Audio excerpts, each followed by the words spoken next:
The creator of hit series The Crown believes the Queen was a better mother to two younger children as she was still trying to find her feet when Prince Charles and Princess Anne were young. Peter Morgan said the Queen was probably much more ready to be a mother to Prince Andrew, born in 1960, and Prince Edward, born in 1964 than she was to the older two. The team's theory, told to him by an historian, is depicted in The Crown when the Queen, played by Olivia Colman, asks to speak to her children individually in an attempt to learn more about them, a move apparently sparked by Margaret Thatcher's closeness to her son Mark. Showing how little she knows about her children, the monarch asks for a short briefing document on each child so she does not feel uninformed or cold. Later, the Queen explains that she wanted two more to prove to myself that I had it in me and to make up for my failings, especially with Charles. The Queen was 22 years old when Charles was born in 1948. Princess Anne was born 2 years later in 1950. She acceded to the throne in 1952 when her father died. Mr. Morgan told The Times that the Queen was preoccupied with trying to find her feet and do her job when the first two children were young. The Crown creator believes that Charles bore the brunt of the lack of love shown to him by his mother during his childhood. He said Charles needs a lot of love, and she was probably unable to give it. Earlier this week, Mr. Morgan received criticism for admitting he made up a confrontation between Prince Charles and his great-uncle Lord Mountbatten for the Netflix series. Mr. Morgan says the segment, which is said to have shocked royals, was made up in my head. The scene, which featured in the first episode of the newly released fourth series, shows Lord Mountbatten confronting the Prince of Wales over his pursuit of married Camilla Parker Bowles. During the confrontation with Lord Mountbatten, played by award-winning actor Charles Dance, the Prince, played by Josh O'Connor, hits back describing him as a quisling, another word for a traitor. Later in the episode, Lord Mountbatten then responds by writing a letter accusing Prince Charles of bringing ruin and disappointment to the family. But in drama, the letter does not reach Prince Charles until after Lord Mountbatten has been assassinated by the IRA.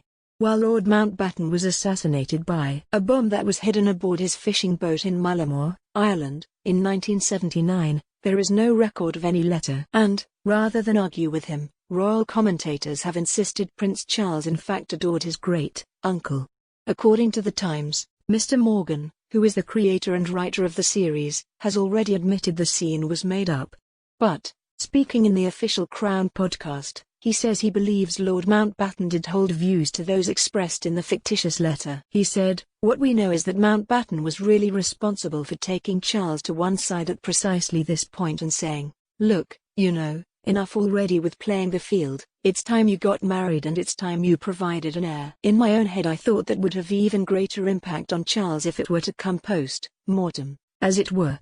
I think everything that's in that letter which Mountbatten writes to Charles is what I really believe. Based on everything I've read and people I've spoken to, that represents his view.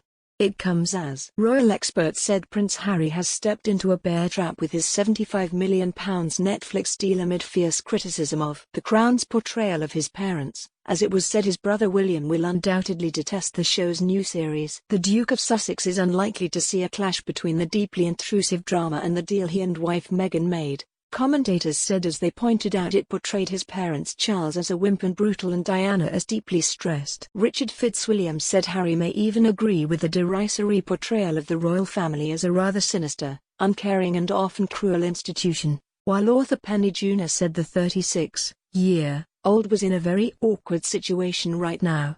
Other commentators have lined up to criticize the drama, including Ingrid Seward who called it pretty inaccurate, Dickie Arbiter who said some of the actions are fiction and Sally Bedell-Smith who said the level of invention has been growing. Tom Quinn said parts of the show were total nonsense, although Paul Burrell was full of praise, saying it was a fair and accurate dramatization of what happened.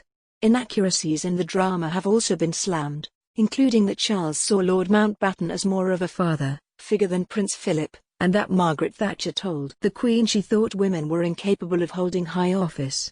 Meanwhile, Conservative MP Andrew Bridgen warned the Crown has painted a twisted picture of late Prime Minister Baroness Thatcher and her premiership, including her battle with the IRA and the decision to go to war with Argentina. Friends of Prince Charles launched a blistering attack on the show over the weekend, accusing producers of the hit Netflix drama of trolling on a Hollywood budget.